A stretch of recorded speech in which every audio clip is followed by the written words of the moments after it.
un momento. Un momento. Dice que ahí está. Bueno, entonces, volviendo a repetir lo que decía hace un momento, agradecemos bueno, en principio a Almudena Hernando, quien nos da la posibilidad de escucharla de manera, en esta oportunidad virtual, la hemos podido escuchar de manera presencial en Buenos Aires, y le agradecemos ser parte de este seminario de grado que estamos dictando para la Universidad de Buenos Aires, para distintas carreras de grado, letras clásicas, antropología, arqueología, historia y filosofía. Y en esta oportunidad, Almudena nos va a hablar sobre identidad y género en sociedades orales de Etiopía. Agradecemos a quienes se hayan podido hoy conectar de manera particular, especial, y queremos también comentarles que, bueno, esta clase especial forma parte también de nuestro grupo, de nuestra red de materialidades, orientalismos y narrativas postcoloniales.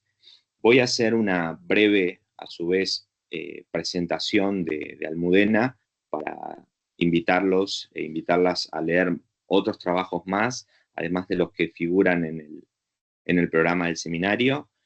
Almudena Hernando es arqueóloga y forma parte del Departamento de Prehistoria de la Universidad Complutense de Madrid, donde es catedrática.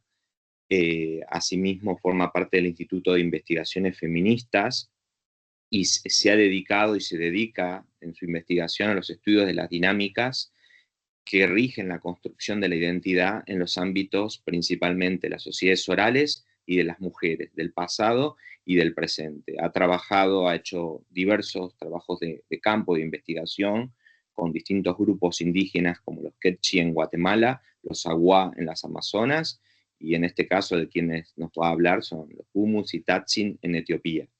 Así que, y forman parte de su extenso currículum, publicaciones especializadas y principalmente 3 publicaciones vinculadas a temas de identidad: Arqueología de la Identidad de 2002, La Fantasía de la Individualidad del 2012, y el más reciente de sus publicaciones, La Corriente de la Historia y la Contradicción de lo que somos, de 2022. Así que agradezco nuevamente tener presente aquí a Almudena y bueno, y le cedo la palabra. Bueno, muchas gracias, Rodrigo. No sé si ¿me estáis viendo ahora o no me veis a mí nada? ¿Sí me veis? Sí, perfecto. A mi cara, digo, ¿me estáis viendo? Sí, sí, sí, sí, se ve. Vale, que nada, no puedo saber lo que ves. Bueno, que muchas gracias, Rodrigo, que un placer siempre estar en Argentina. Desgraciadamente tan lejos, así de forma online, pero en fin, siempre es un gusto. Bueno, yo a ver si ahora veis la presentación.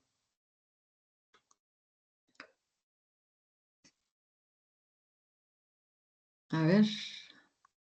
¿Veis la presentación? Perfecto. Vale.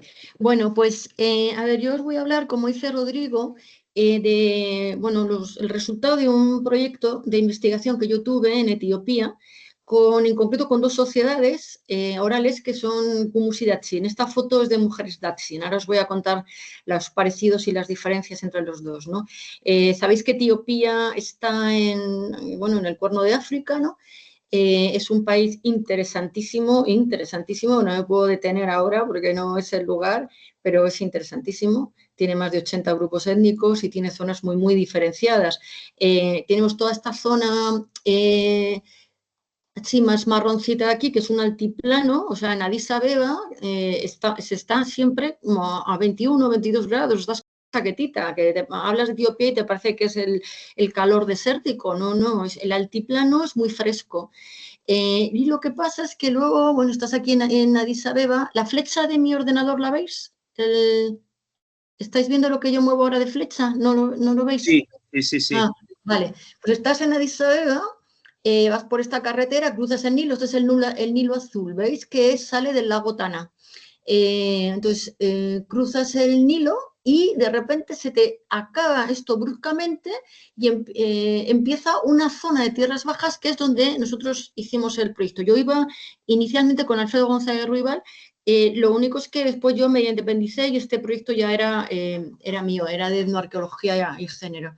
Aquí estas zonas bajas son, o sea, tú te asomas, cruzas el Nilo y te asomas ¡pum!, a una caída absoluta de la altitud y se abren ahí tierras muy bajas, muy pobres, muy áridas, que tienen una temporada de lluvias donde, bueno, hay algunos cursos así completamente esporádicos, pero la zona es muy, muy árida, muy poco fértil y ahí se van estableciendo cabañas, ¿no? Aldeas de estos dos grupos, Gumus y Datsin, son muy semejantes. En esta zona han ido acumulándose distintos grupos étnicos. Esto que veis aquí, esto es un croquis de Alfredo González Ruibal, es un mosaico complicadísimo, es un laberinto esto, pero iban escapando en general de racias esclavistas porque les perseguían, no los europeos, les perseguían estados y reinos vecinos. O sea, aquí ha habido racias esclavistas hasta después de la Segunda Guerra Mundial de Haile Selassie, o sea, del imperio abisinio, ¿no?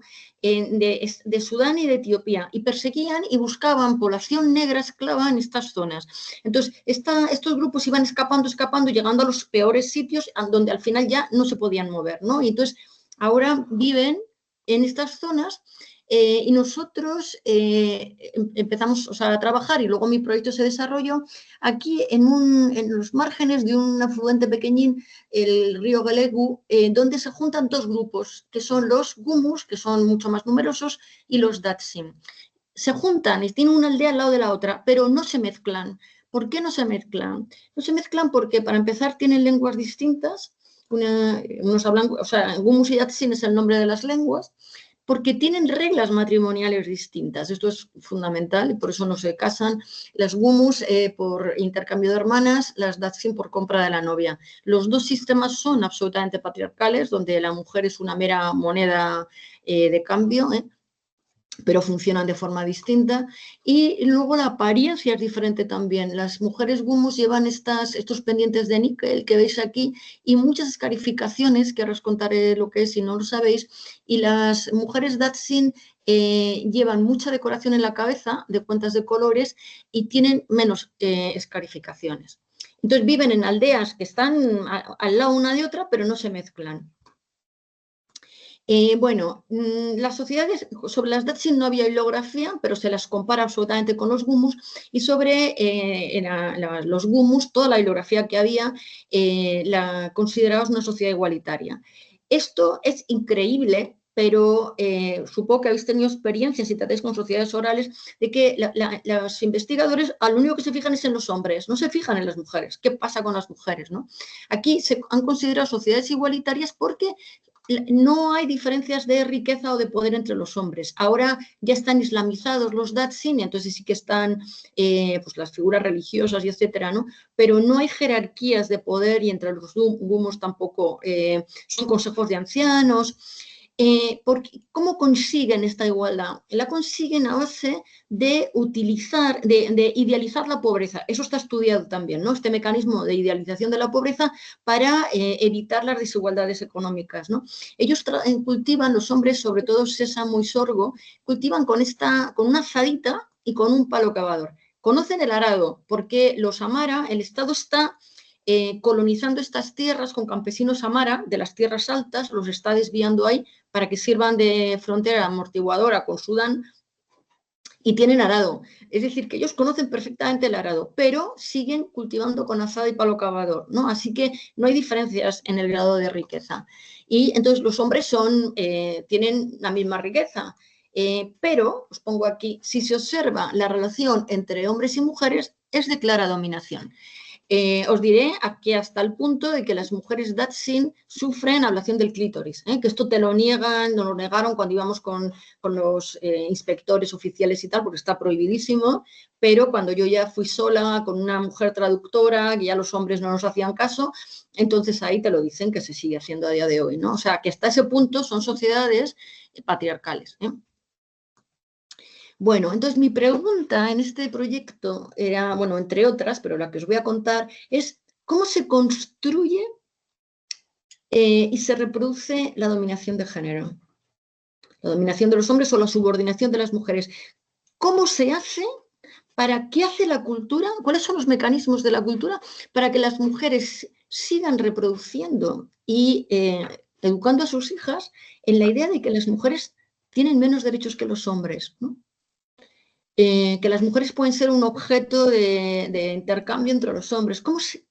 ¿Qué sucede para que esto? Porque a mí me preocupa mucho lo práctico, o sea, tocar el suelo, ¿vale? ¿Cómo se hace para que se reproduzca el orden patriarcal? Porque el orden patriarcal no va por un discurso en general, sino que va por determinados mecanismos que son inconscientes de la cultura. ¿Cómo se hace? Bueno, para eso tenemos que empezar a ver cómo se construye la identidad en sociedades orales. En las sociedades orales no existe la separación entre cuerpo y mente. La aparición de la mente es resultado de la aparición de la incorporación de la escritura alfabética. Solamente cuando aparece la escritura alfabética se produce un cambio absolutamente trascendental en la construcción de la identidad, que es la otra ontología, otra construcción de la persona, en la que se considera que hay una exterioridad material fija, que es un cuerpo, y una interioridad psicológica transformable, que es una mente. Esto no existe en la oralidad. ¿Por qué? ¿Por qué produce este efecto la escritura alfabética? Porque en la escritura alfabética, a diferencia de cualquier otra escritura, lo que hacemos es utilizar muy pocos signos que todo el mundo pueda aprender, 28 signos, y con eso se representa literalmente lo que hablamos. No se representan iconos, ideas, se representa literalmente nuestro pensamiento. Yo estoy dando una charla en Buenos Aires, ¿no? Y representa literalmente lo que hablamos. Entonces, al representar literalmente lo que hablamos, lo que estamos poniendo fuera es el pensamiento. ¿Y de dónde sale el pensamiento? Entonces aparece la noción de la existencia de la mente. ¿Vale? No es que la gente en la oralidad no piense, no sienta, por supuesto que no, pero no se lo atribuyen a la mente. ¿Vale? ¿A qué se lo atribuyen? Se lo atribuyen a espíritus que les hablan, a sueños en donde se les ha aparecido algo, o el cuerpo, el corazón me dice, el estómago me dice, los pulmones me... Entonces, no se lo atribuyen a la mente. Entonces, en estas condiciones en que las sociedades, estamos en sociedades orales, ¿cómo se construye la identidad? Porque cuando empieza la escritura alfabética, se dispara la idea del yo, se dispara la individualidad. Y la individualidad que se construye a través de escritura alfabética es una identidad que se construye a través, lo que nos diferencia entre nosotros es el contenido de nuestra mente, nuestros pensamientos, nuestros deseos, nuestras emociones. Es un tipo de identidad reflexiva que se piensa. O sea, yo en la individualidad me pienso.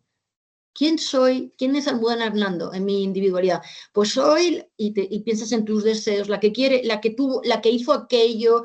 Nos organizamos a través del tiempo, ¿no? O sea, yo organizo mi historia, mi identidad a través del tiempo. Y la base de mi identidad está en el contenido de mi mente. Sin embargo, cuando tú no tienes esta conciencia de la existencia de la mente, la identidad se construye de otra manera. Al principio, cuando no hay sociedad, no hay división de funciones, imaginaos un grupo de caza-recolección, donde todos los hombres hacen una cosa, todas las mujeres hacen otra. ¿Vale? Ahí tienen una identidad, que es la que yo llamo identidad relacional, que es una identidad de pertenencia al grupo. Tú sabes quién eres, no porque eres diferente, sino porque eres igual al grupo. Esta identidad se va luego como segmentando, tú vas siendo igual a los que hacen lo mismo que tú, pero va a construirse a través de los mismos mecanismos hasta que aparezca la escritura alfabética. Si esto no os queda claro, luego me decís, ¿vale? En la identidad relacional, en esta identidad de pertenencia,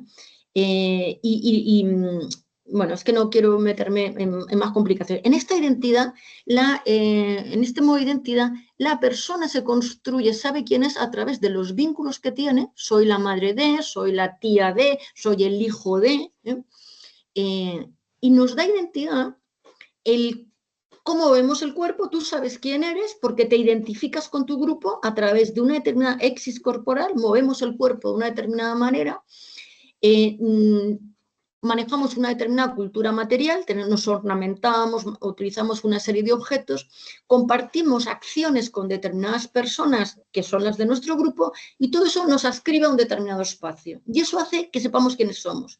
O sea, esta identidad la tenemos todos los grupos humanos, todos los grupos humanos. Lo que pasa es que cuando arranca la individualidad de la escritura alfabética, esta identidad pasa a ser oculta, no se reconoce, pero la tenemos todos los seres humanos. Mirad, os pongo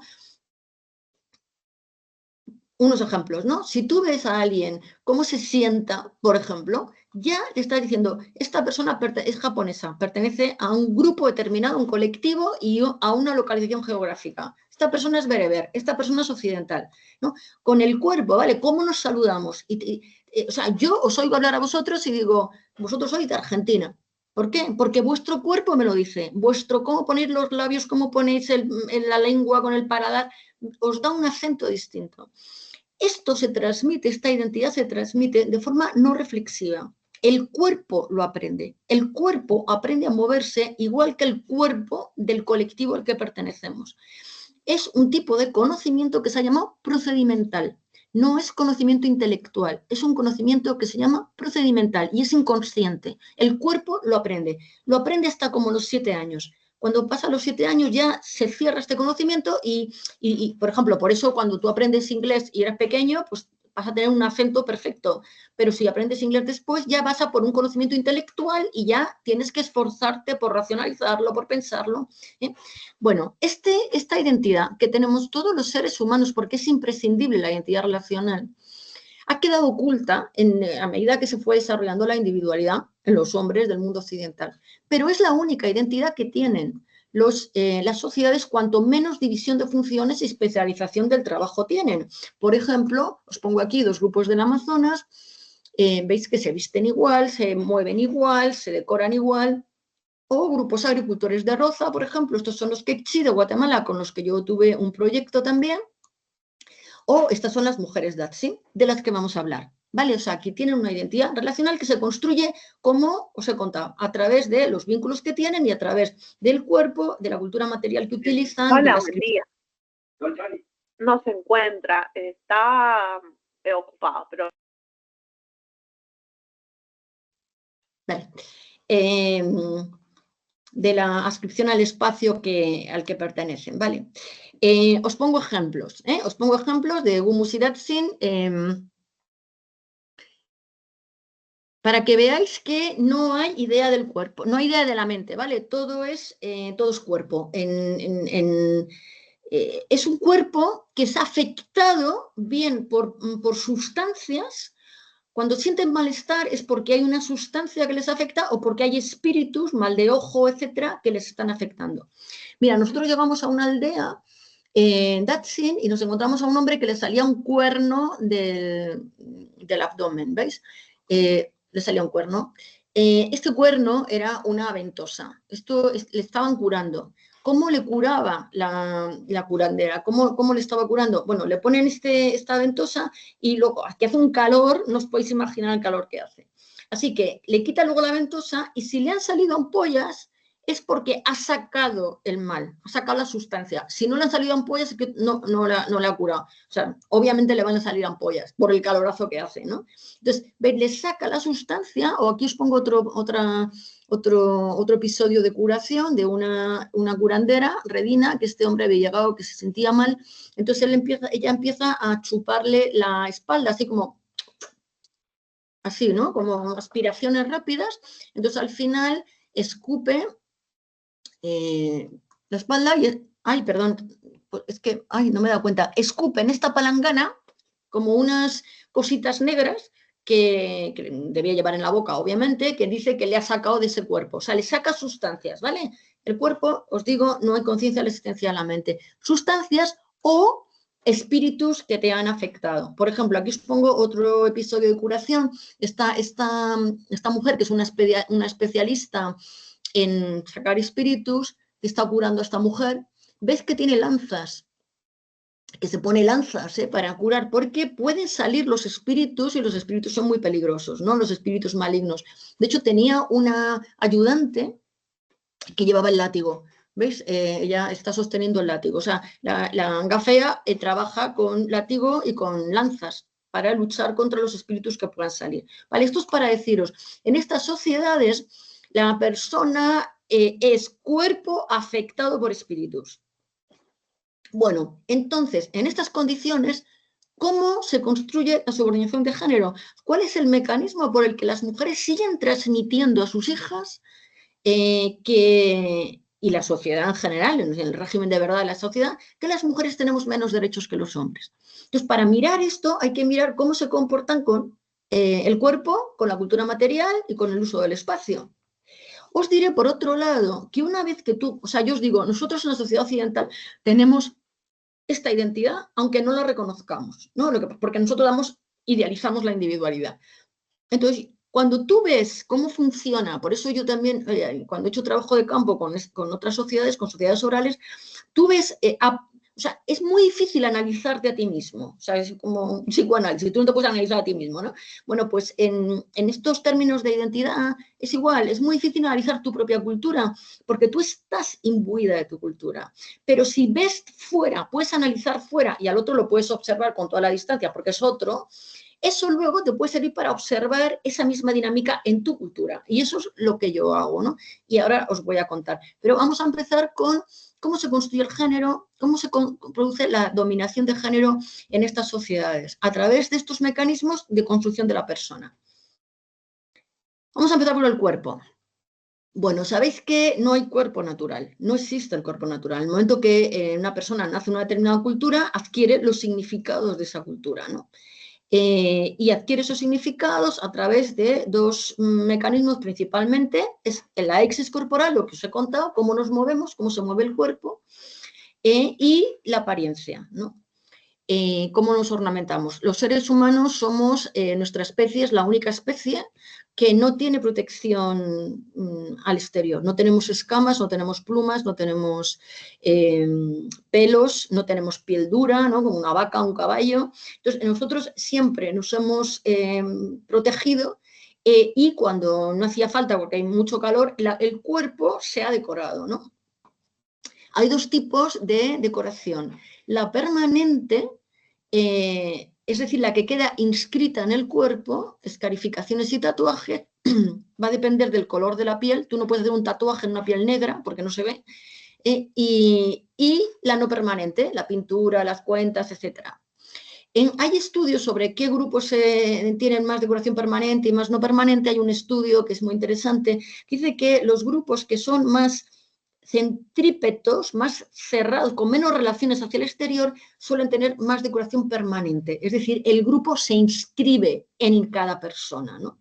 La ley del grupo está inscrita en el cuerpo, mientras que los que tienen relaciones más fluidas, pues tienen decoración no permanente.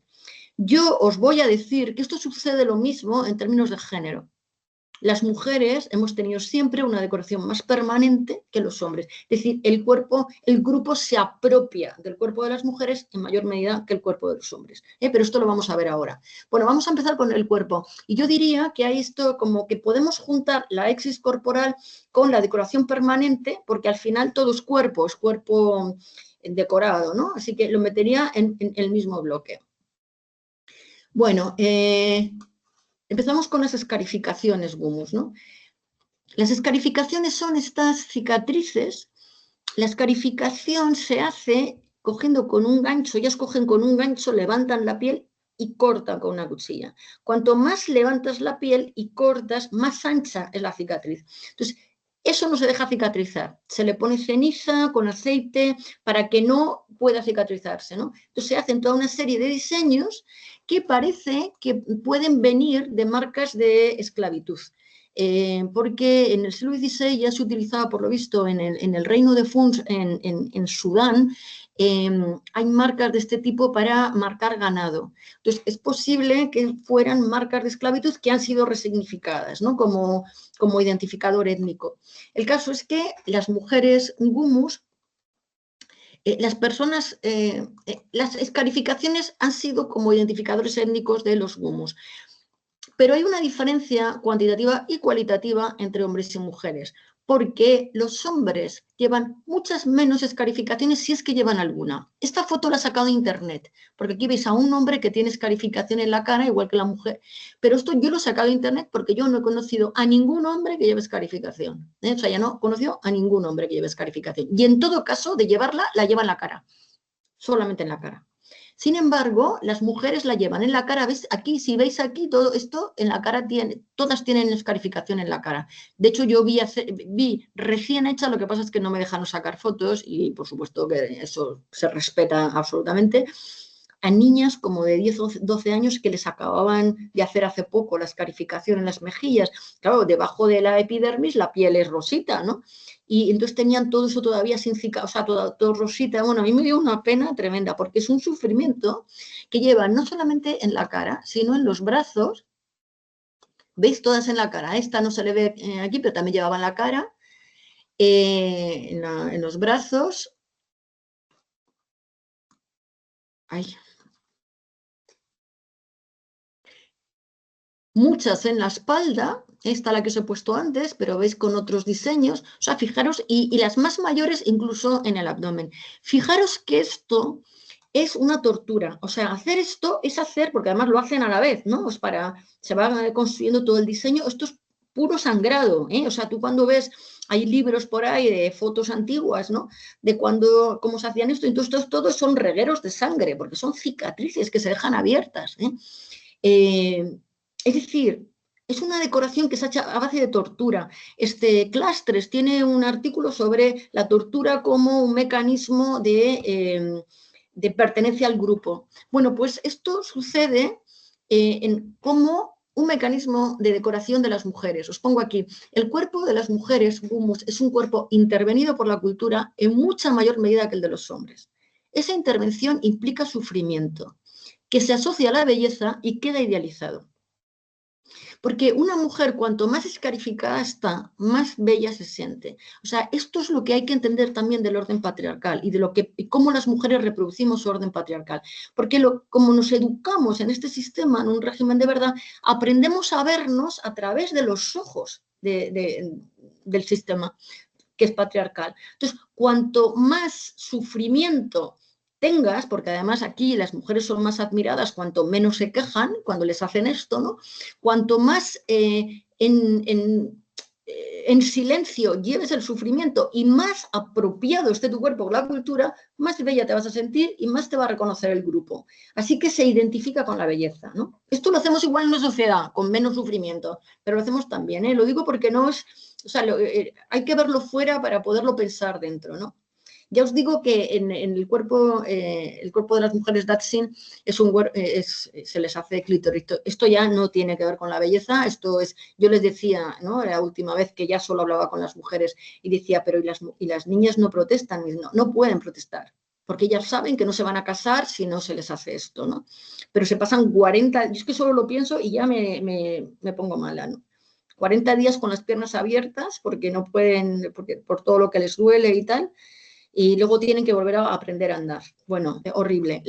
O sea, el grupo se apropia del cuerpo de las mujeres y las mujeres, en este caso de forma forzada, en la otra no, porque está idealizado en forma de canon de belleza, ¿eh? Bueno, os digo, a través del cuerpo primero y ahora pasamos a la cultura material. Os digo que la ornamentación puede ser de dos tipos. Puede ser permanente y no permanente. Pero hay un tipo intermedio, que es el que tienen las Datsun, que os pongo aquí, que son las cuentas de colores. ¿Por qué lo pongo entre medias? Porque en teoría una cuenta de color, un collar de cuentas de colores se puede sacar. No es como una escarificación, pero en la práctica las mujeres no se las pueden sacar. Esto es lo que os voy a contar, ¿vale? De nuevo aquí vuelve a haber una diferencia que es tanto cuantitativa como cualitativa entre hombres y mujeres. Fijaros lo que pasa. Y fijaros cómo esto va a tener que ver con nuestra propia sociedad. Pero a nosotros nos es muy difícil vernos a nosotras mismas. Cuando nacen los bebés, se les llena de cuentas de colores. Principalmente de color rojo, porque neutraliza el mal de ojo. Entonces, principalmente se les llena de color rojo por todas partes, por los deditos, por las muñecas, los tobillos, por todas partes, ¿eh? El bracito. Mira aquí otro bebé lleno, guapísimo, por cierto, fijaros que dos niños tan guapísimos. No se le ve aquí el tobillo, pero llevaba pues, un montón de cuentas en los tobillos, ¿veis? Las muñecas, los brazos, todo. porque las cuentas de colores son como una coraza, ahuyentan el mal de ojo, protegen a los vulnerables, ¿no? Así que a los niños, o sea, a cualquiera, a bebé y niño o niña, se le ponen las cuentas de colores desde que nace. Pero cuando empiezan a andar, se le quita a los niños. Y sin embargo, a las niñas se les mantienen las cuentas de colores durante toda su vida. Se empiezan a aumentar, veis aquí que llevan los tobillos, se le empiezan a poner como unos cinturones que se le puede aumentar mucho las vueltas del cinturón. Eso es una mujer mayor, ¿veis? Con una tobillera grande. Estas son mujeres Dachshund, ¿veis? Que llevan en los brazos. Fijaros cómo van de cuentas de colores, ¿no? Cuando se mueren, las mujeres tienen que seguir manteniendo por lo menos 2 vueltas de collar de cuentas de colores. El resto se lo dan a las hijas, lo pueden heredar las hijas, pero ellas no pueden, incluso muertas, estar sin cuentas de colores, porque si no, no entrarían al paraíso. Es decir, el cuerpo de una mujer es un cuerpo indisociablemente unido toda su vida, incluso después de la vida, a cuentas de colores.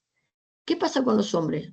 A los hombres solo se les pone, bueno, mira, los pongo para que veáis. Bueno, sabéis que cuando tú vas a estos trabajos de campo tienes que llevar regalos que no sabes nunca qué puedes llevar para no interferir, para no, bueno, es una cosa complicadísima, pero aquí era facilísimo llevar cuentas de colores, porque se van a colgar todas, o sea, esta es una mujer Gumus, veis que tiene los agujeros para los pendientes de níquel y veis que tienen las escarificaciones, y veis todo, o sea, les encanta colgarse, esta es una mujer Dachshund, todas las cuentas de colores, porque es un elemento que ha sido convertido en elemento de belleza.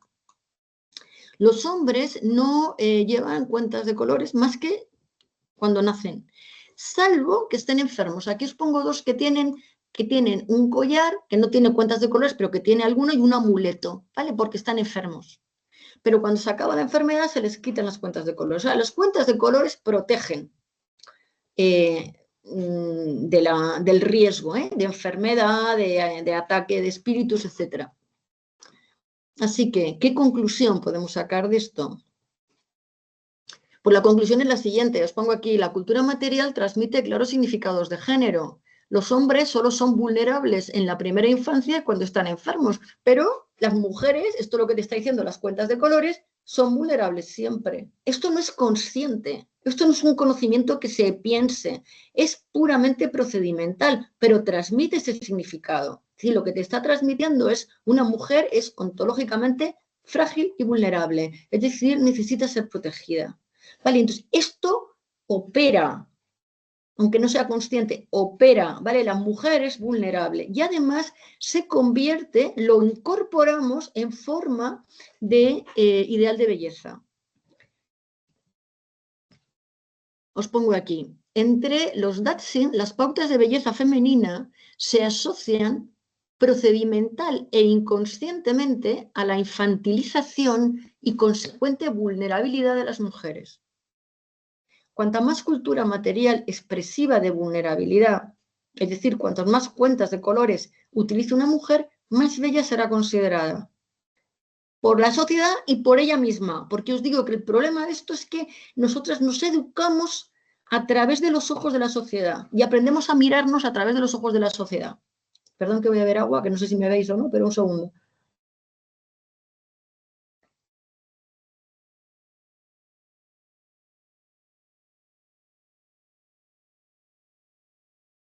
Os pongo a través de los cánones de belleza, por tanto, se construye subordinación.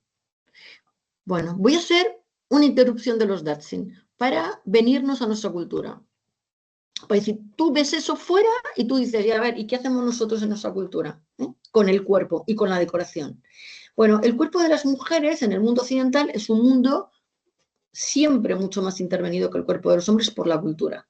Y asociado a cánones de belleza, la intervención, o sea, la apropiación del cuerpo de la mujer por parte de la cultura del grupo se considera, se eleva, digamos, a canon de belleza. No solamente las mujeres nos hemos siempre colgado muchas más cosas, no puesto. Yo digo siempre que yo voy con pendientes siempre. O sea, yo hago trabajo de campo en el Amazonas y voy con estos pendientitos de perlas. Yo, esté donde esté, asocio mi cuerpo a un cuerpo con pendientes, porque he asociado mi cuerpo a una como intermediación de la cultura material para construir el cuerpo, ¿no?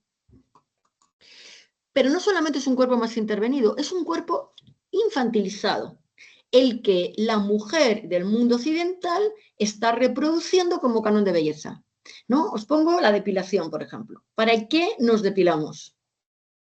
Fijaros lo difícil que es ir en contra de esto, porque tú te ves a ti misma bien si te depilas. O sea, esto es la perversión del orden patriarcal, que no lo ves fuera, que es que lo has incorporado como algo absolutamente propio, ¿no? ¿Qué sentido tiene depilarse? Hay un librito pequeñito que es súper interesante que se llama Contrapelo, de una chica aquí que se llama Betolit, que habla de esto y es, vamos, lo que es obvio, ¿no? La depilación no tiene otra función que infantilizar el cuerpo de las mujeres. No tiene una función que tenga que ver con la higiene, porque tú dirías que todos los hombres son unos guarros entonces. No, la única función que tiene es volver a reproducir un cuerpo de mujer en la única etapa de la vida en la que no tenemos vello corporal, que es la infancia de bebés, ¿eh? Entonces, esto, ¿veis? Nos identificamos con un cuerpo infantilizado como norma de belleza. Nos identificamos con un cuerpo inmaduro como norma de belleza, ¿no? Os pongo aquí el teñido del pelo, o os pongo, por ejemplo, que además en Argentina hay mucha más cirugía estética que en España, por ejemplo, las cirugías estéticas, ¿no? Para mantener un cuerpo aparentemente joven toda tu vida. Es decir, nosotras estamos identificando la belleza femenina con un cuerpo joven y un cuerpo inmaduro. Y esto es lo que hacen las Datsun y las Gumus, pero en ellas es fácil verlo y en nosotros, si no lo has visto en ellas, es difícil verlo. Y lo identificamos porque esto es lo que el ideal del orden patriarcal. Hombres que son los que tienen el poder, la sabiduría, el dinero, el no sé qué, y la mujer que siga en un estado infantil siempre. Bueno, tengo que cambiar no quería cargar demasiadas diapositivas, voy a apagar esta y sigo con otro PowerPoint, ¿vale?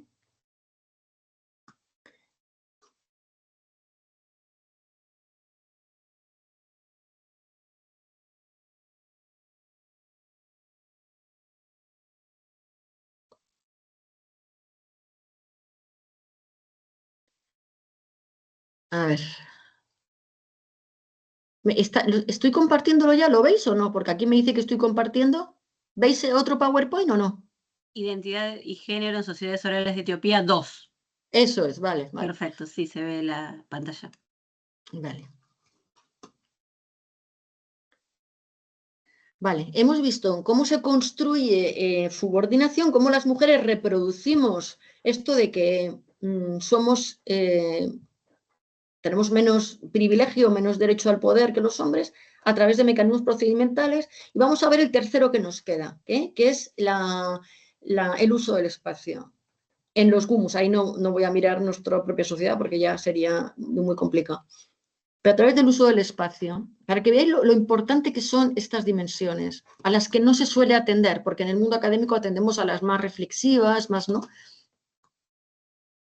Bueno, cuando las mujeres llegan a la edad de... O sea, fijaros que en estas sociedades la mujer está destinada a tener hijos, ¿no? A casarse y tener hijos. Pero cada vez que da un paso, por ejemplo, cuando llega la menstruación, cuando da un paso que le va a conducir a este estadio de plenitud supuesta de una mujer, cada uno de esos pasos se le castiga. O sea, cuando dice, yo me puedo sentir reafirmada, o como se diría ahora, empoderada. Y entonces te dicen, pues no, querida, no. Cuando tú te llegas a la menstruación, las gumus las encierran durante un mes, la menarquia, la primera menstruación, en una cabaña, no se les permite que se relacione con nadie porque contamina, ¿no? A las Datsun no se les encierra, pero no se les pide, o sea, no se les permite que toquen nada con las manos, porque contaminan. Una mujer que está menstruando es una mujer, esto en muchísimas sociedades, ¿no?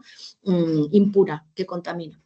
Cuando se casan, que tú dices, ya, pero ya se casan, pues fijaros, son sociedades patrilocales.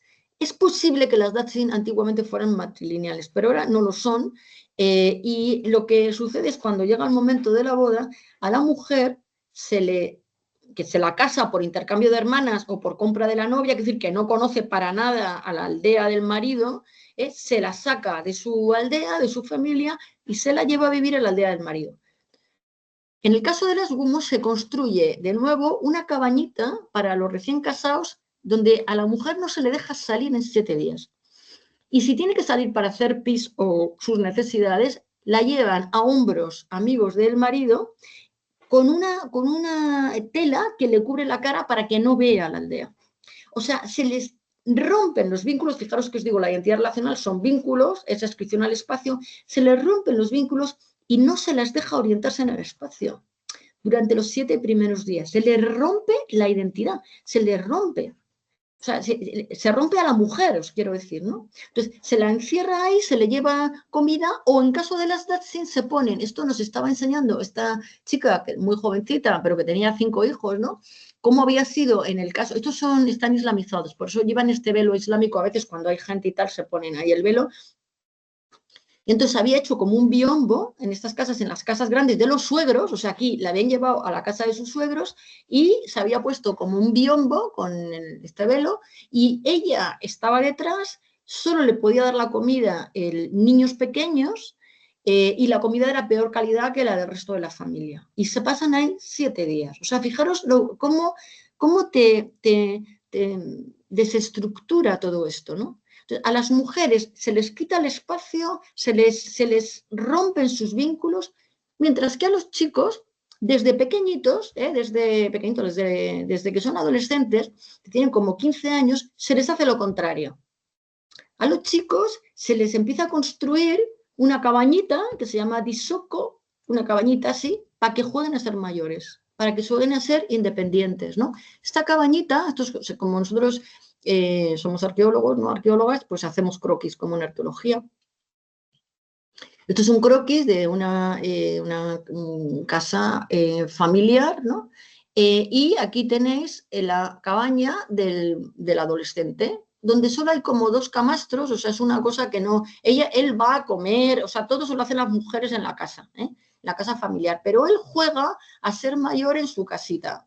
Y tiene, por ejemplo, ¿veis? Esto es una cabaña mal hecha, o sea, esto es que tiene solamente como 2 camastros donde ellos están ahí, pues es su casita. Es como que aprenden a ser mayores, ¿no? Aquí tenéis otro croquis, esto los hacía Álvaro Falqui, que es muy buen dibujante, arqueólogo, y hacíamos croquis de todas las aldeas, todas las casas. Pues está la casa familiar, que se llama Shoko, y la casa del adolescente, el disoko, ¿no? Os pongo fotos. Esto es la casa familiar, esto es el granero y el disoko de el adolescente que tengan en esta casa. O aquí lo mismo, tener el granero, la casa familiar y el de los adolescentes, ¿no? Entonces, veis, mientras a las mujeres se les retiene, no se les deja que se relacione con el espacio, se consideran que son impuras, cada vez que menstruan nadie se les acerca, no pueden acercarse al grano, nada, a los hombres se les da una independencia, un sentido del privilegio desde que son muy jóvenes, ¿eh? Por otra parte, también para ver cómo se reproduce dominación de género en el uso del espacio doméstico, dentro de la casa familiar. Cuando tú entras a una de estas cabañas, esta es la entrada, aquí abajo, es que yo lo tengo en otro, a ver, un segundo. A ver, aquí está la entrada principal de la casa, ¿no? Hay veces que hay una puerta trasera pequeñita. Entonces tú entras y esta es la zona que le da la luz del día, ¿no? La zona, y es una zona limpia y tal, y esta es una zona masculina. O sea, os pongo aquí, esta zona de entrada es la zona más privilegiada por la luz, etcétera, es una zona masculina. Mientras que donde trabajan las mujeres es en la mitad del fondo de la casa, que es una zona que se considera impura.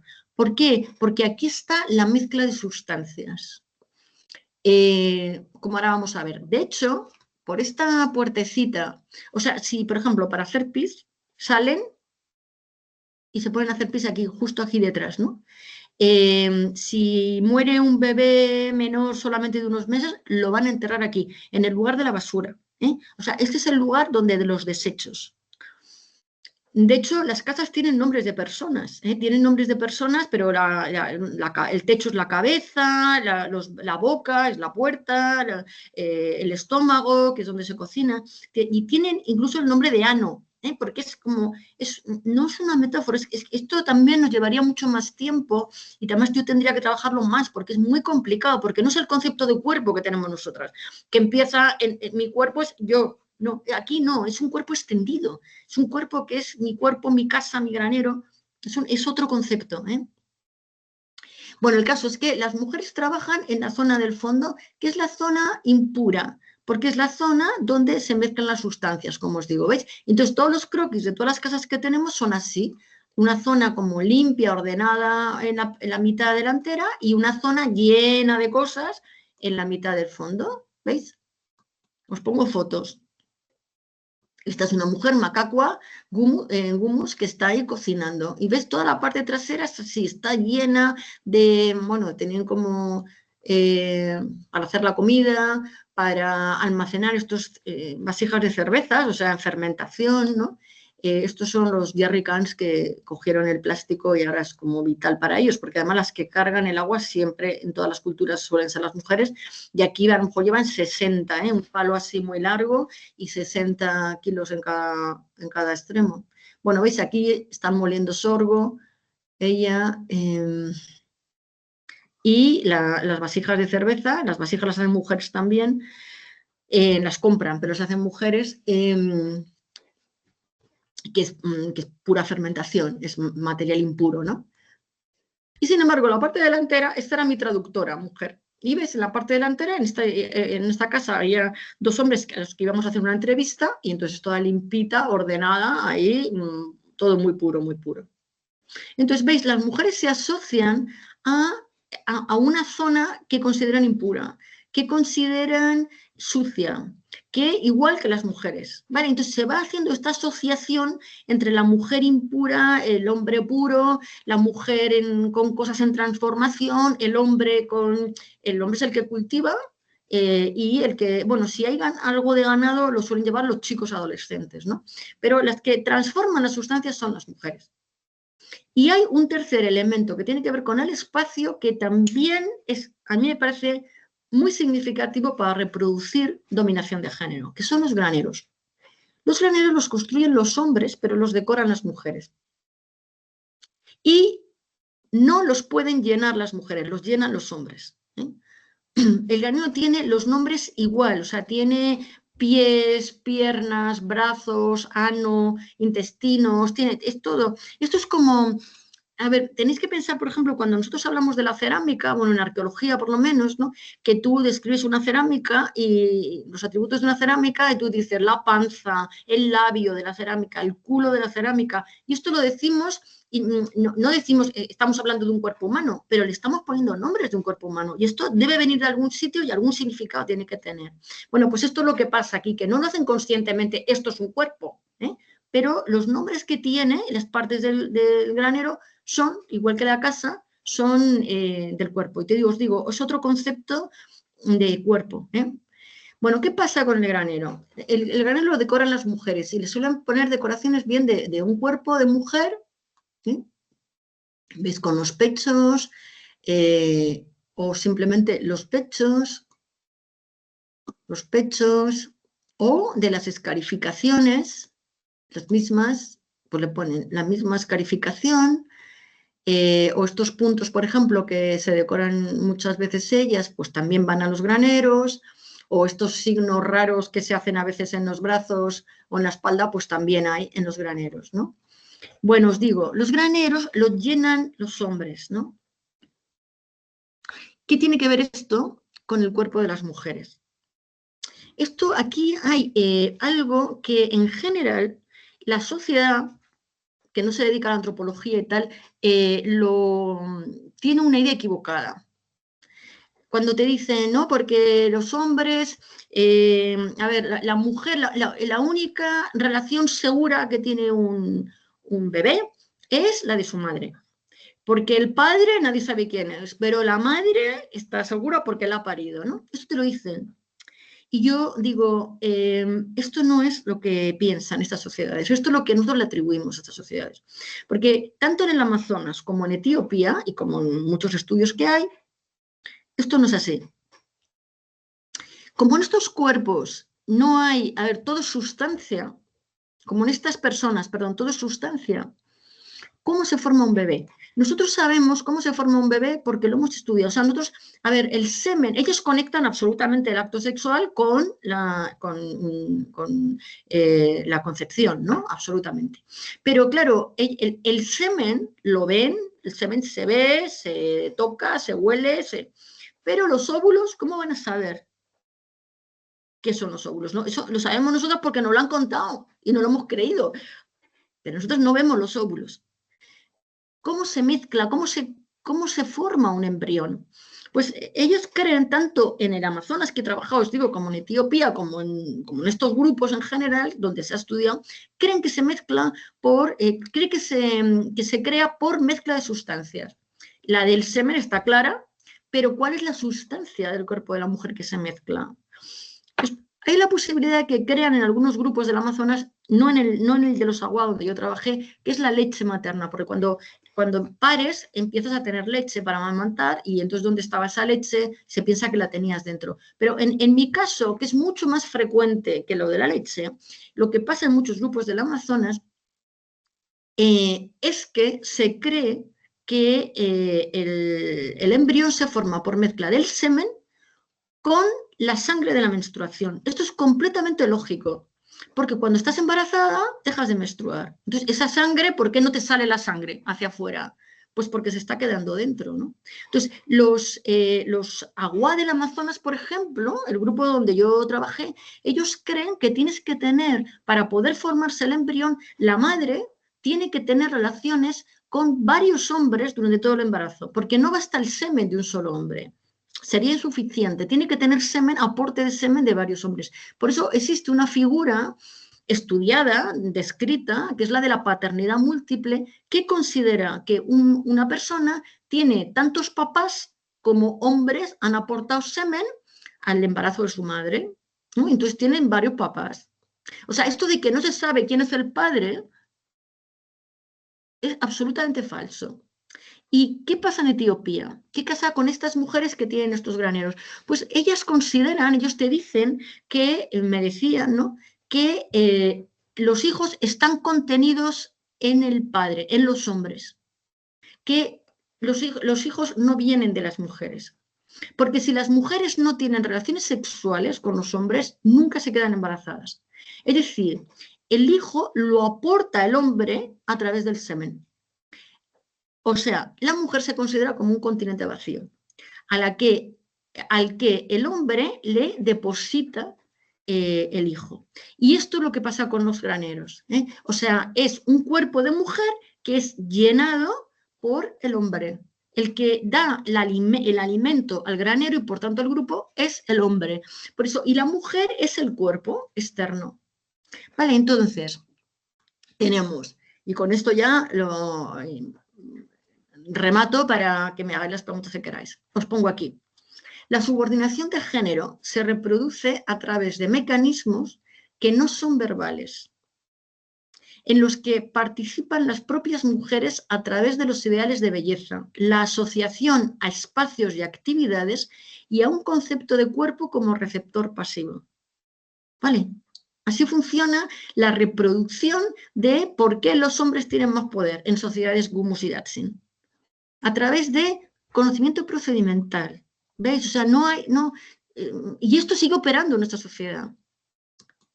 Os pongo el estudio de la cultura material y de su relación con otros elementos de la cultura, permite en poblaciones vivas analizar dinámicas que no son conscientes, pero que operan de forma determinante en la configuración del orden social.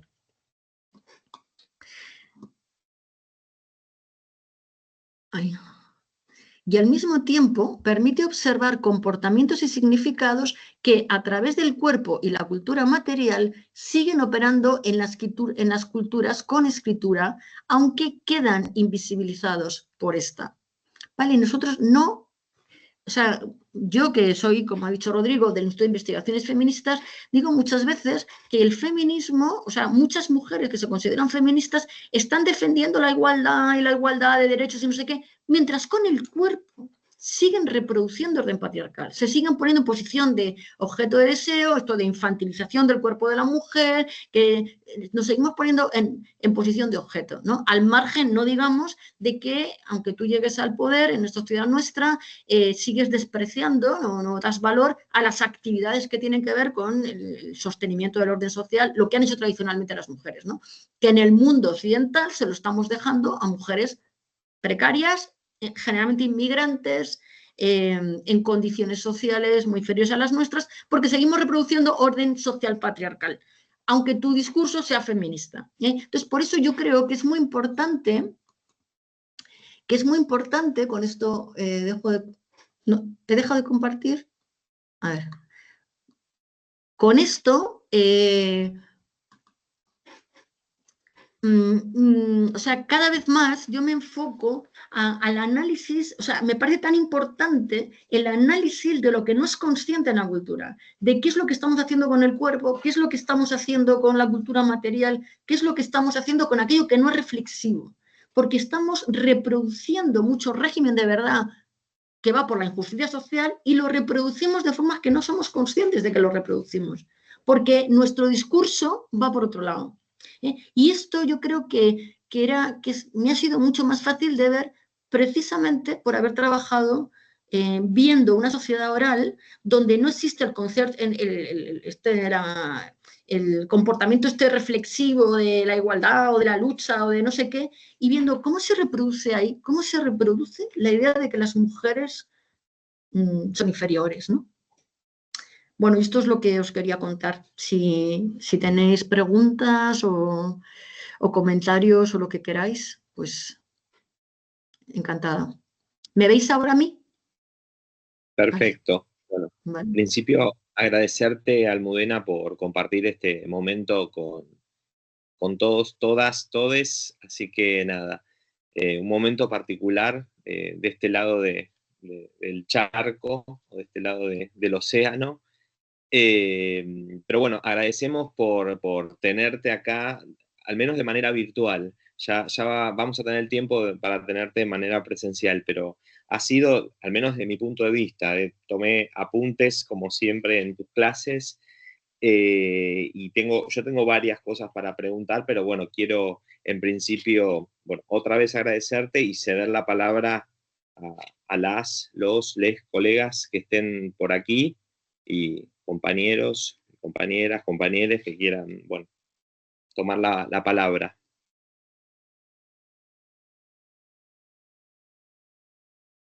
No sé si hay preguntas. Yo tengo una consulta. Entonces, la cuestión sería de fondo epistemológica. Esta descoordinación que hay entre práctica y discurso. En el caso del mundo occidental, dices.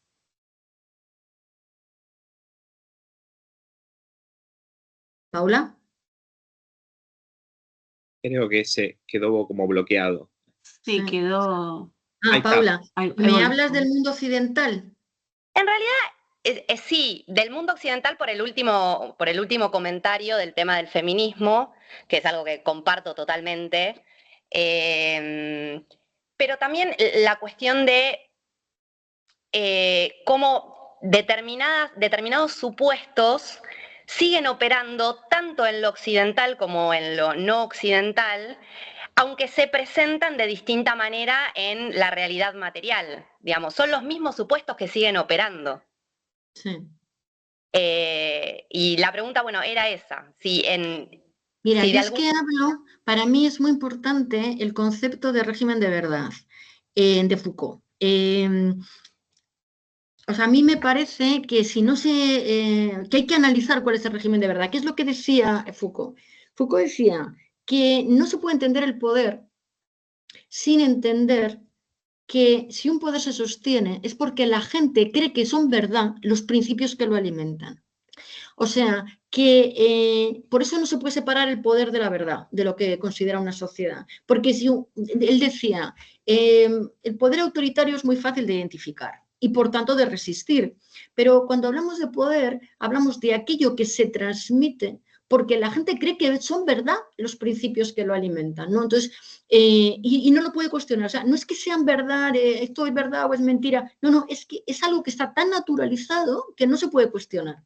Entonces, yo creo que en el orden occidental, lo que se ha llamado régimen patriarcal es que tú no puedes hablar, o sea, tú hablas de régimen patriarcal y la gente inmediatamente lo asocia a hombres y entonces se pone a la defensiva completamente, ¿no?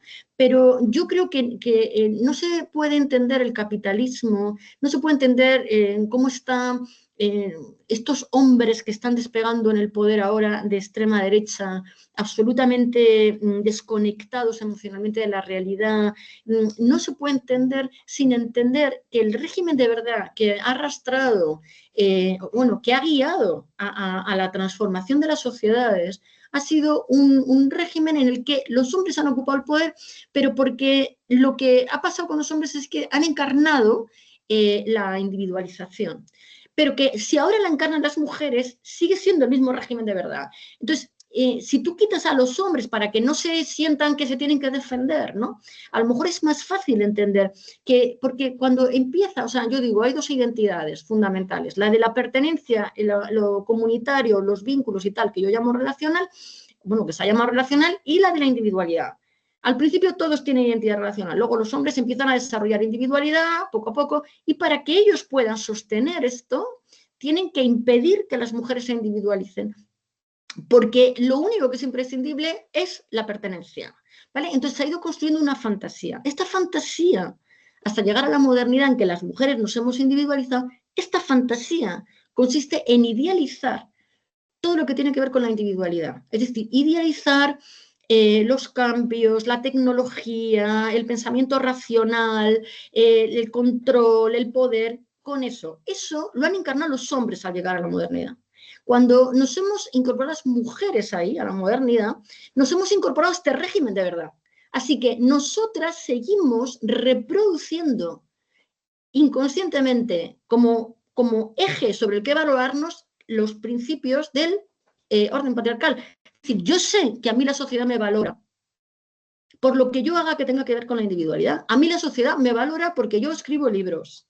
A mí la sociedad me valora si tengo éxito en el trabajo, tengo dinero, A mí la sociedad y nosotras, las mujeres, aprendemos a valorarnos por eso. Y entonces nosotras despreciamos lo que antes despreciaban los hombres, que es lo que tiene que ver con el cuidado, con lo doméstico, no tenemos tiempo, así que se lo dejamos a mujeres que no están individualizadas. Entonces, esto es epistemológico, yo creo que es ontológico, o sea, yo creo que es tan profundo, o sea, que lo del régimen de verdad es la verdad en la que nos socializamos, ¿sabes? Es aquello que no cuestionamos. Porque las mujeres no nos reconoce la sociedad porque seamos buenas amigas, buenas hijas, buenas madres, no nos reconoce por eso. Así que nosotras no nos reconocemos por eso, no nos damos reconocimiento, no nos damos importancia por eso.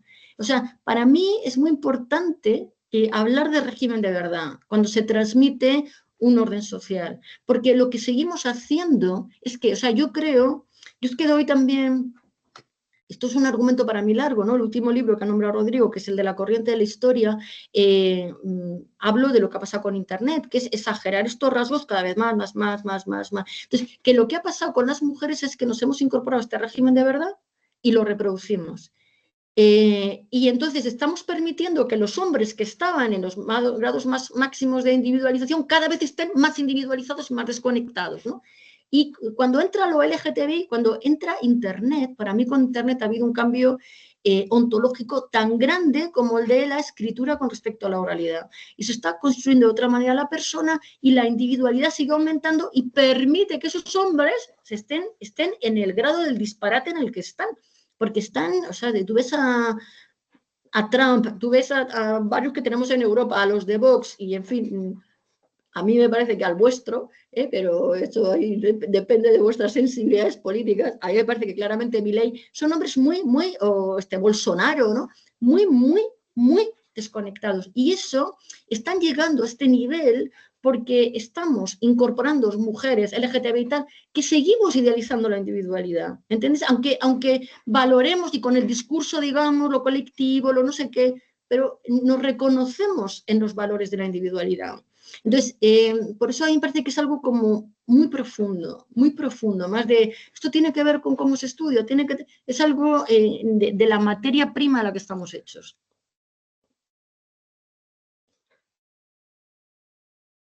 Bueno, ¿hay alguna otra pregunta, consulta, comentario? Pueden abrir el micrófono, escribirla por el chat.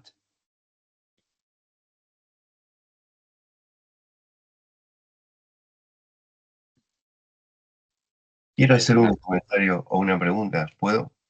Por supuesto. Claro. Adelante, Jorge. Gracias.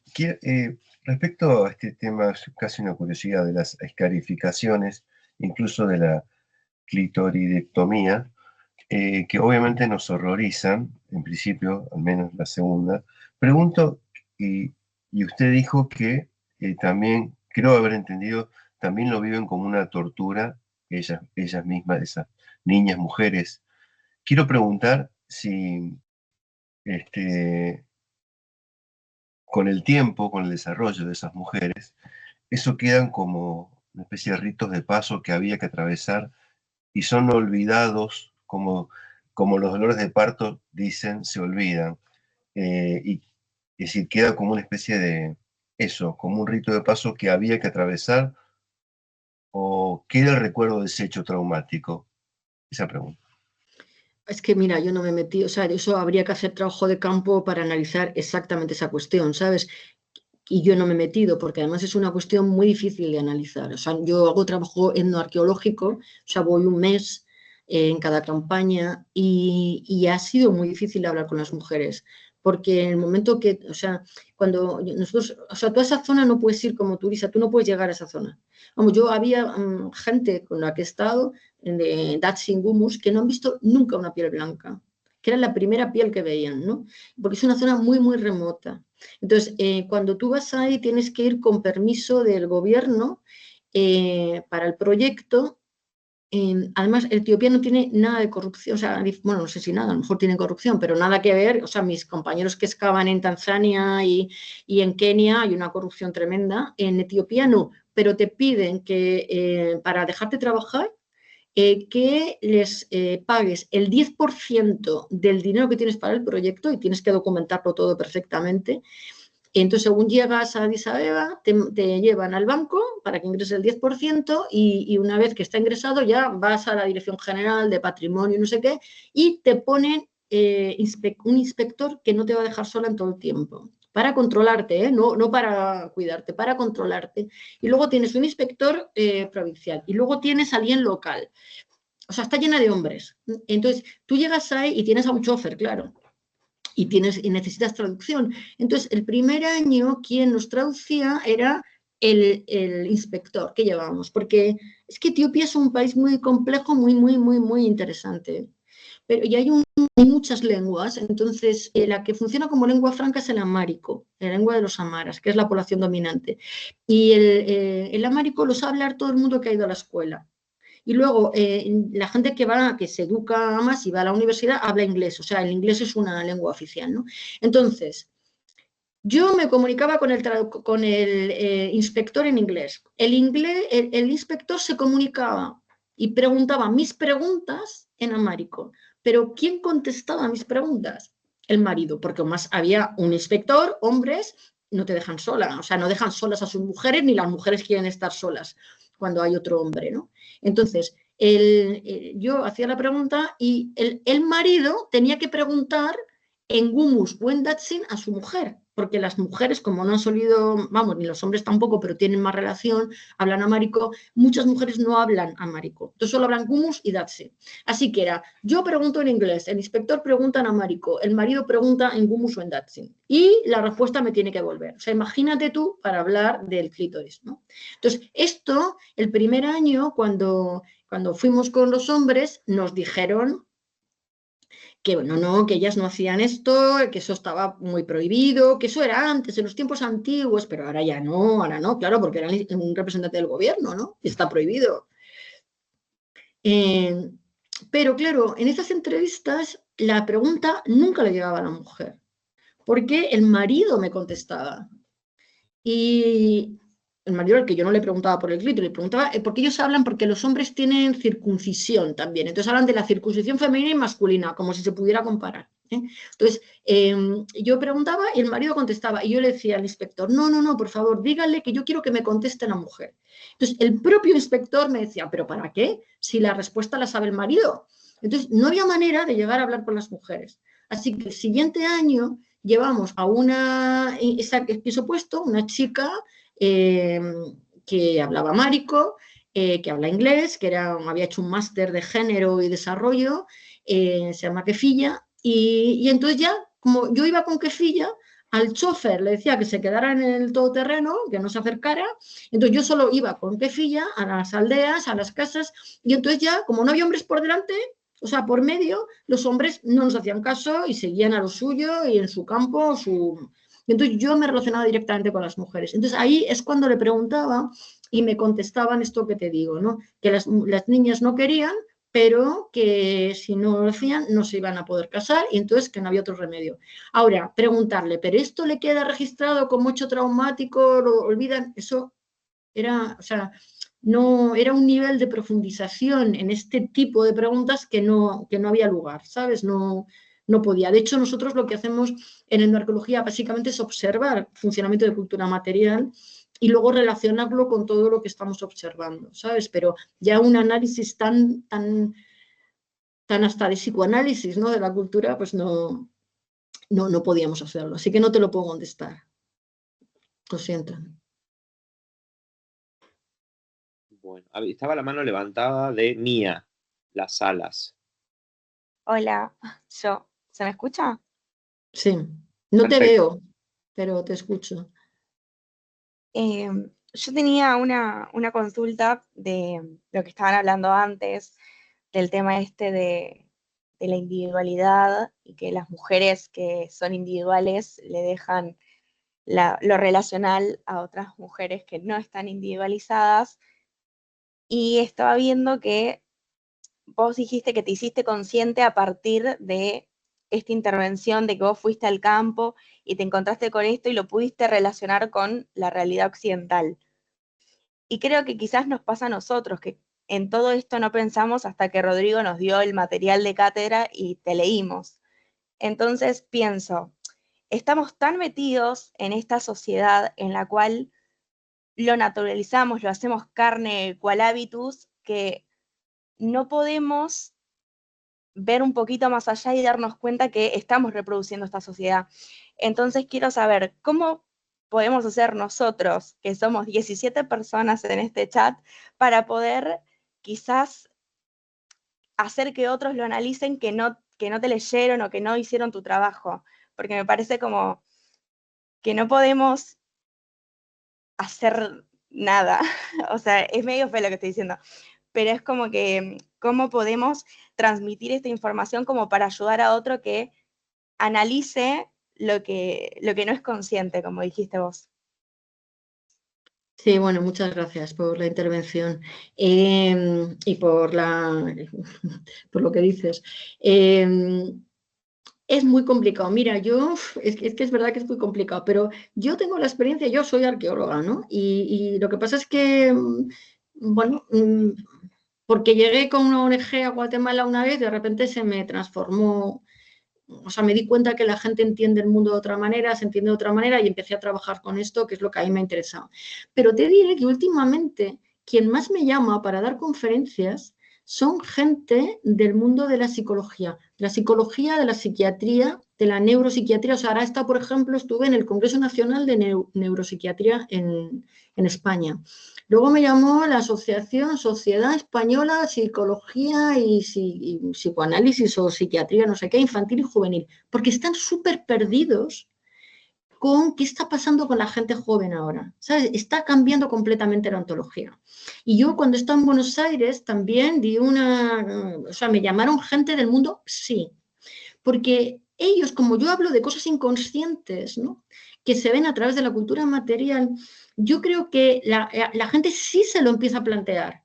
¿Sabes? Se empieza a plantear qué es lo que estamos haciendo de forma inconsciente, porque ya no sirven los parámetros, ya no sirve pensar como hemos pensado hasta ahora, ya no sirve juzgar a las personas, a la gente joven sobre todo, con los parámetros, ¿no?, de mi juventud, ¿no? Entonces, ¿qué se puede hacer? Yo creo que, para empezar, tomar conciencia de una misma. O sea, que aunque tú no puedes evitar estar sometida, o sea, leerte a través del sistema en gran medida, porque es que no lo podemos evitar, porque nos hemos hecho, es nuestra materia prima, nos hemos hecho a través de este orden social. Por lo menos el hecho de tener una conciencia, o sea, de intentar tener una conciencia crítica de qué es lo que hacemos, yo creo que eso puede ayudar a cambiar, ¿sabes? A cambiar hay una socióloga boliviana que seguramente conoceréis, que se llama Silvia Rivera Cusicanqui. Silvia Rivera tiene un mundo sí o algo así, es posible, en donde ella dice, yo no puedo cambiar la macropolítica, pero sí puedo cambiar la micropolítica. O sea, yo puedo cambiar las relaciones de lo que me afecta, ¿sabes? Entonces yo creo que poco a poco, o sea, tomando conciencia, yo te digo, para mí la clave de todo mi objetivo de mi investigación es hay que poner en valor lo relacional, hay que sacar al discurso político, porque los hombres patriarcales son los primeros que te dicen, a mí lo que más me importa es mi familia, pero ellos el valor lo encuentran en tener más dinero y en tener más éxito y en tener más, ¿no? Pero sin familia no van a estar. O sea, que es fundamental para sostenerles. Entonces, que lo relacional lo reconocen en términos personales, pero no pasa al discurso político, ¿no? Entonces, si pasa al discurso político, o sea, a mí la clave me parece que sería intentar cambiar. Esto es muy difícil, o sea, es que entiendo que es muy difícil, sobre todo cuando sois jóvenes que estáis empezando. Yo os diré que he decidido, Rodrigo, no sé si te lo dije, que me voy a jubilar en agosto, para poder trabajar en lo mío, o sea, para poder hacer esto, leer y escribir y tal, porque no puedo en la universidad, no puedo, o sea, estoy como yo tengo la categoría más alta, estoy todo el día en comisiones y en jurados y estoy todo el día con burocracias, o sea, es una cosa alienante completamente, ¿no? Entonces, es como tener más tiempo, o sea, otro ritmo y otro espacio, pero claro, está sometida al orden social, o sea, yo digo, vale, yo me puedo salir y entonces voy a intentar estar más relajada, pero esto es lo que hay que cambiar en el orden político, o sea, hay que cambiar el tiempo y el espacio. Entonces, ¿cómo se hace eso? Porque hay que encontrar tiempo para la relación, que no se considere que es una pérdida de tiempo estar con tus amigas, y eso que en Argentina lo tenéis mucho más claro que en España o que en Europa, ¿no? Que es muy importante lo relacional, más que aquí, pero es importante, o sea, es que eso no es como que estás perdiendo el tiempo, que eres vago, que eres vaga, que es que no tienes ambición. No, es que es fundamental mantener lo comunitario, porque esto es lo que te da la estabilidad de la sociedad. Es que si esto se pierde, no se puede sostener el fantasioso orden que tenemos, ¿no? De súper desigualdad social cada vez mayor, ¿no? Entonces yo creo que se puede hacer en cierta medida, pero es verdad que con muchos límites, porque si tú quieres entrar a trabajar en la universidad, quieres seguir carrera académica, estás obligada a estar todo el día publicando, todo el día para poder entrar. Entonces, el propio sistema te transforma para que formes parte del sistema. Entonces, o te sales de todo el sistema, pero mantenerte, porque tiene, claro, muchas ventajas estar en el sistema. Para empezar, te puedes sostener de una manera económica que no sea completamente precaria, pues es muy difícil. O sea, yo entiendo que es muy difícil. Ahora, ¿qué se puede hacer? Intentar en las relaciones más cercanas o sea, mantener la conciencia de la importancia de lo relacional y de los tiempos para lo relacional. y de espacios para lo relacional. En España, o sea, en Madrid, por ejemplo, las plazas públicas en general son plazas que van llenando de cemento. Cuando la gente lo quiere son árboles para estar sentada, para relacionarse, ¿no? O las paradas de autobús, por ejemplo, las están compartimentando, bueno, desde hace ya años, ¿no? Para que no se les tumben homeless, ¿no? O sea, tú no te puedes tumbar en una parada de autobús porque no hay sitio para tumbarte. Lo han puesto ponen como barreras así para que pueda sentarse uno y luego ya dos, pero no. Entonces, bueno, como tener espacios para la relación, guardar tiempos para la relación es muy importante, porque al final llega, yo lo veo aquí en la universidad, ¿no? La gente joven está metida en una compulsión hiperproductiva porque el sistema te obliga, pero también es verdad que la subjetividad va cambiando y tú a ti misma te autoexplotas ya. O sea, ya no hace falta nadie te diga, sino que hay una autoexplotación de que tengo que estar trabajando. Yo tenía un alumno buenísimo, que le dije la tesis, buenísimo, vamos, hizo toda la carrera gratis, porque, bueno, que aquí, aunque la universidad sea pública, que cada vez lo es menos, no es gratis como allí, porque tenía becas para estudiar, porque era matrícula, ¿no? Hizo la tesis doctoral con una beca estupenda, terminó la tesis doctoral y dijo que se iba a enseñanza media y dijo, porque yo no quiero, y dije yo, ¿cómo te comprendo, Manu? Porque no quiero levantarme cada mañana pensando que me faltan 50 artículos por leer y 50 por escribir. Y entonces se fue a enseñanza media y está feliz de la vida, ¿no? Entonces yo creo que hay como que también, porque tenemos muy idealizado, es que lo que tiene que ver con la individualidad está muy idealizado. O sea, la universidad está muy idealizada. Lo que tiene que ver con el prestigio está muy idealizado. Y eso es parte de lo que nosotros reproducimos, ¿no? O sea que me ha salido por ahí una cosa, pero no me ha dado tiempo a leerla. Un mensaje. A ver. Y es que íbamos acelerado, más con las nuevas tecnologías y la sobreinformación, exacto, sí, sí. Así es, ¿no? Entonces no te puedo dar un consejo. ¿Qué se puede hacer? Yo creo que tomar conciencia de lo que cada una de nosotras hacemos y nosotros hacemos, tomar conciencia de los privilegios que tenemos, y eso los hombres en un grado mayor, e intentar modificar en lo posible lo que nos rodea. Porque, o sea, y que esto pueda ir permeando para que en algún momento llegué a una transformación mínima del orden político. O sea, no sabéis aquí lo que está costando y no parece que se va a conseguir, reducir la jornada laboral. Reducirla a 37,5 horas, que quiere sumar, ¿no? Y Podemos, o sea, los partidos más progresistas. Es casi imposible, porque la prioridad es la productividad. Pero bueno, sería eso, ¿no? O sea, que esta mentalidad vaya calando. Muchas gracias. A ti. Hay una mano levantada. Paula. Paula. Hola, sí, perdón, de nuevo. Hace un rato dijiste, cuando contabas que te llamaban de los lugares que más te llamaban, era de lugares que tenían que ver con psicología o psiquiatría, hablaste de la juventud y dijiste que se ha producido un cambio ontológico. Quería saber cómo pensabas eso, qué implicaría ese cambio. Tengo un hijo adolescente también, por eso me interesa bastante. ¿Qué implicaría ese cambio ontológico y si pensás que de alguna manera está relacionada con los últimos avances técnicos y con cierta crisis del capital que se viene dando? Lo que pasa es que lo que me preguntas es otra conferencia, Paula. A ver, mira, yo en el último libro que ha citado Rodrigo, que se llama La corriente de la historia y la contradicción de lo que somos, hay un capítulo que es sobre esto, sobre identidad con Internet.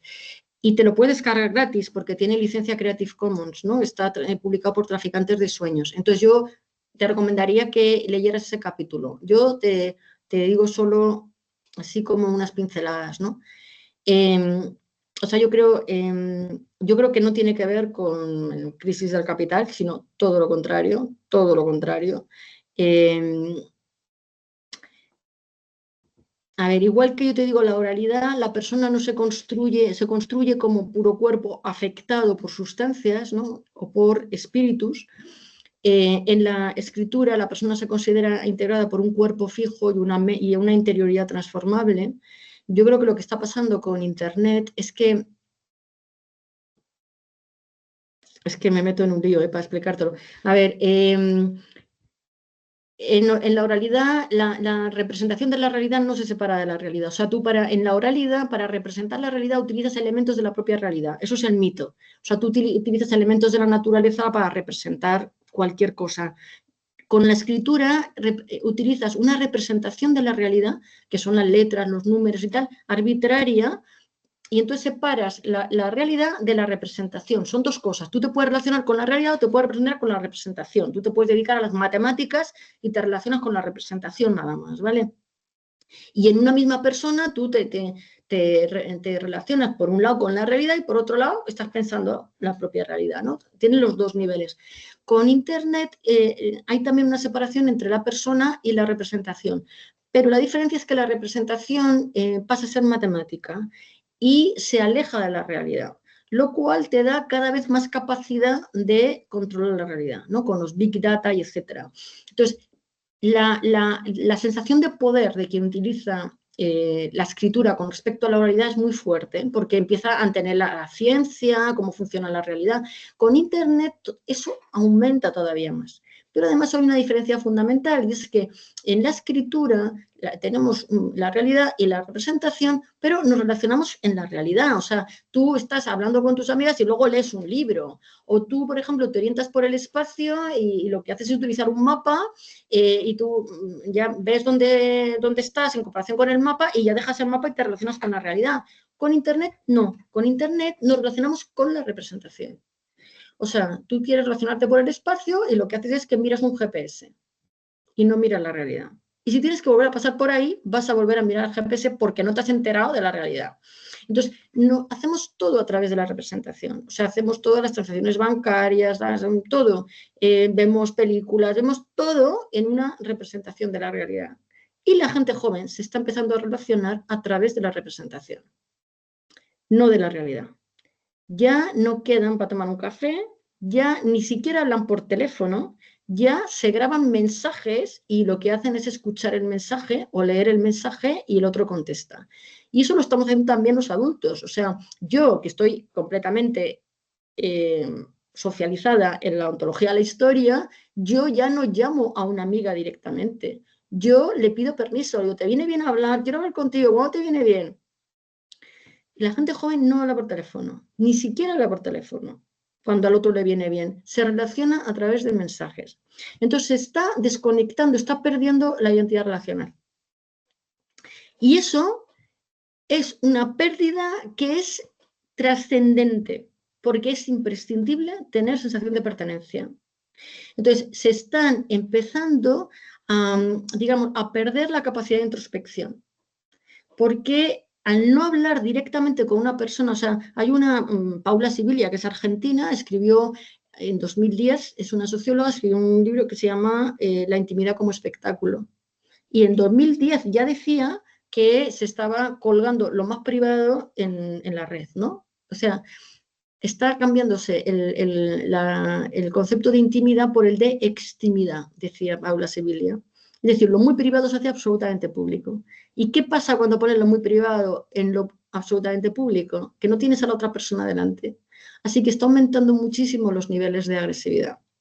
Con lo cual, está la gente dejando, o sea, al no encontrarse en un contexto seguro para comunicarse, deja de comunicar su vulnerabilidad y, por tanto, deja de conocerla. Se está perdiendo la capacidad de introspección. Y entonces empieza a colocar el malestar en el cuerpo y están aumentando muchísimo los cortes, los problemas alimenticios y un malestar que no se sabe poner nombre, ¿no? Que tiene que ver con depresiones, con ansiedades por la aceleración. Entonces está cambiando y se está rompiendo todo, pero eso ya no puedo entrar, ¿no? En todo lo LGTBI. Se está rompiendo, está cambiando el concepto de sexo, el concepto de género, porque lo que está habiendo es cada vez más individualización. O sea, las personas jóvenes se tienen que autodefinir cada vez más a través de todo tipo de categorías posibles, porque está aumentando la individualización. Así que no, yo creo que esto no tiene que ver con la crisis del capital. Desgraciadamente, igual que con las mujeres, se está entrando en mucha contradicción, porque tú crees, lo no binario cree que está acabando con el patriarcado porque ya no son binarios, y sin embargo yo creo que, ¿veis? Por eso digo que el régimen de verdad es fundamental, porque lo que se está haciendo es ser cada vez más individualizado, y esto es la clave del patriarcado, el capitalismo, etc. Pero vamos, que es un tema que es complejo. Sí, bueno, Gracias. gracias. El capítulo. Me voy a descargar el libro y voy a leer. Bien. Gracias. Muy bien. Yo, si se me permite, tengo una pregunta, volviendo a tu charla, en relación a esta idea de las sociedades igualitarias, la identidad relacional por un lado y estos procesos de individuación.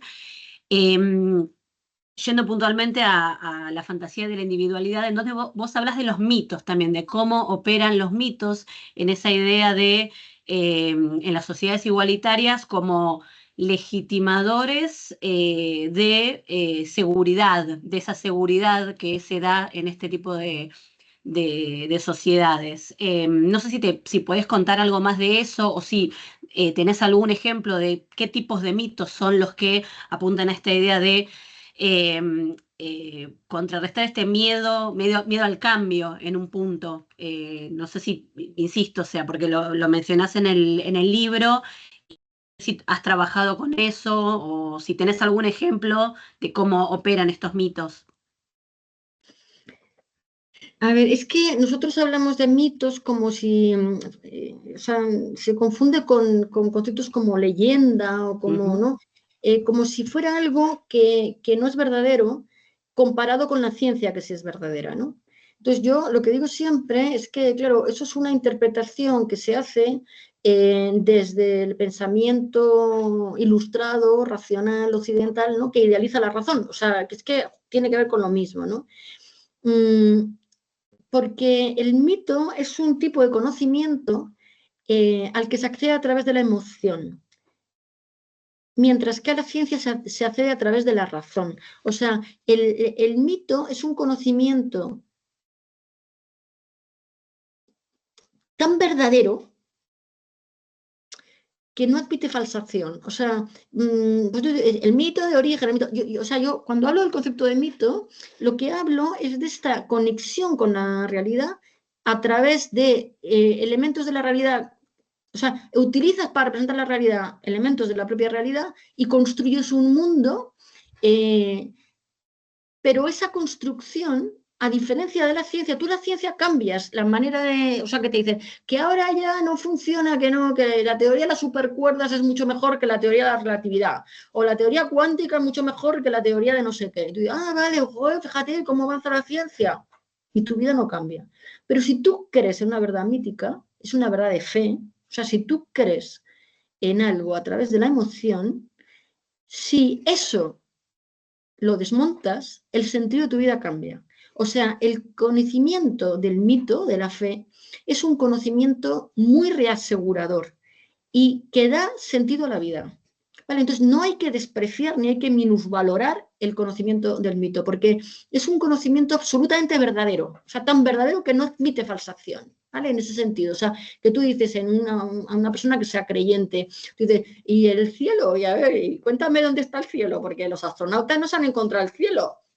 Da igual los datos empíricos. O sea, cuando tienes un conocimiento de fe, los datos empíricos no importan. O sea, es un conocimiento en el que estás seguro que eso existe. Da igual que no haya una realidad empírica, ¿entiendes?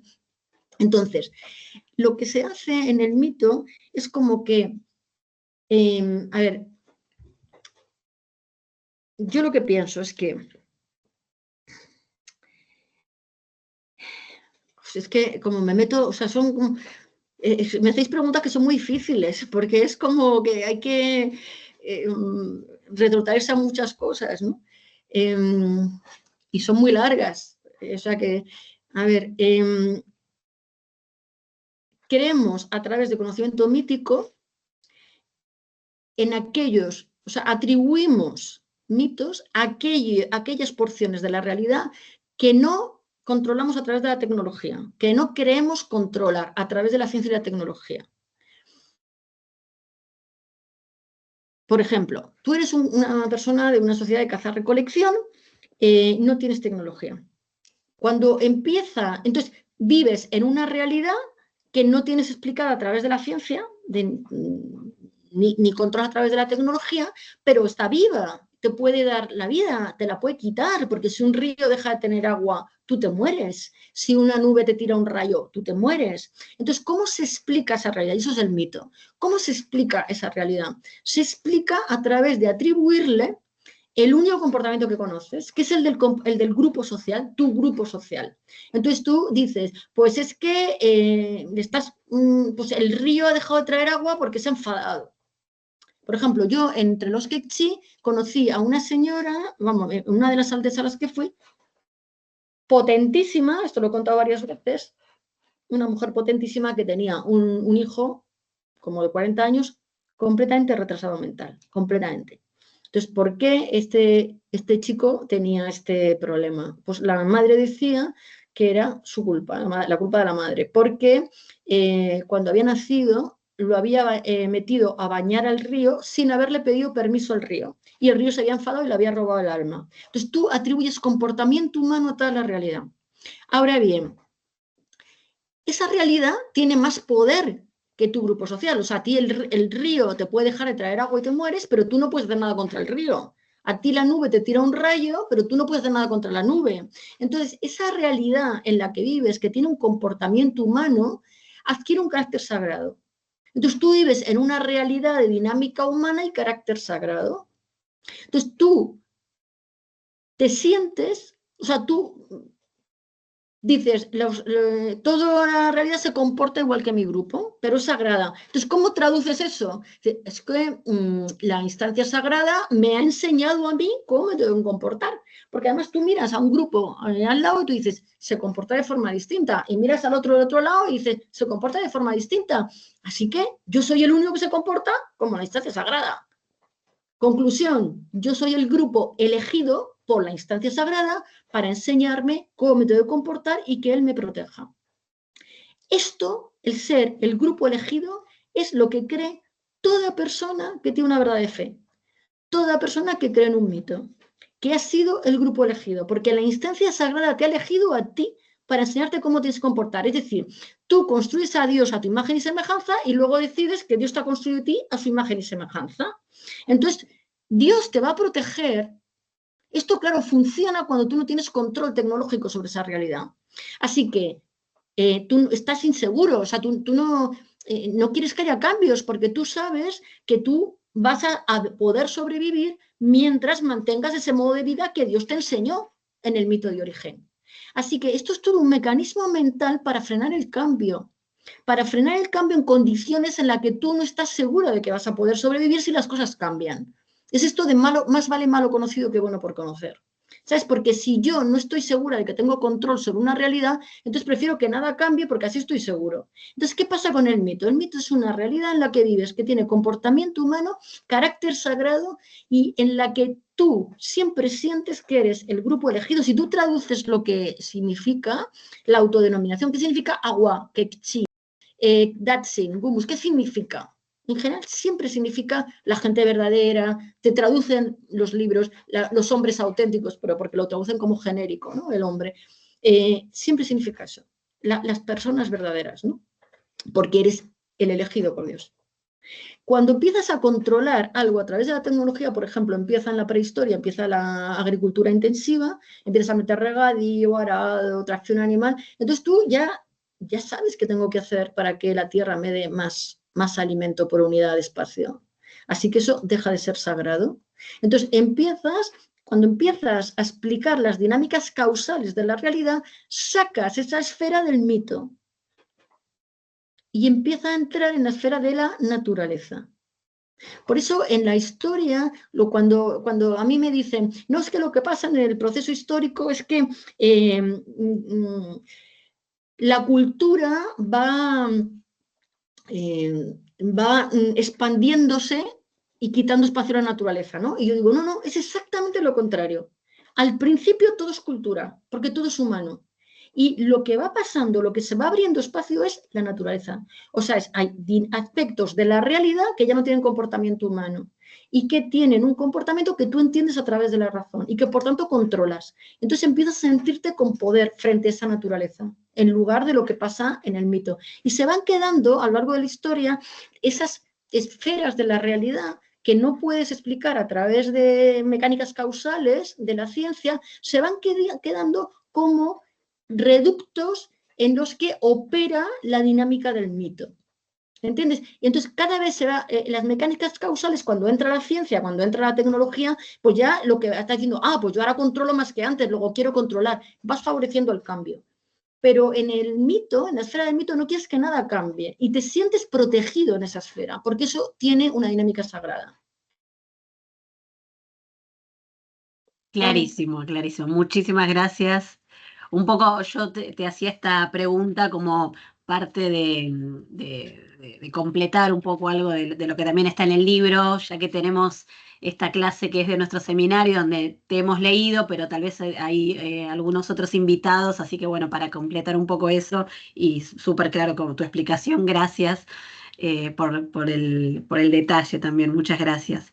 Bueno, por mi parte ya estaríamos, Rodri, ¿no? O sea, no sé si Sí, alguien tiene alguna cuestión más, pero en principio ya estamos para cerrar.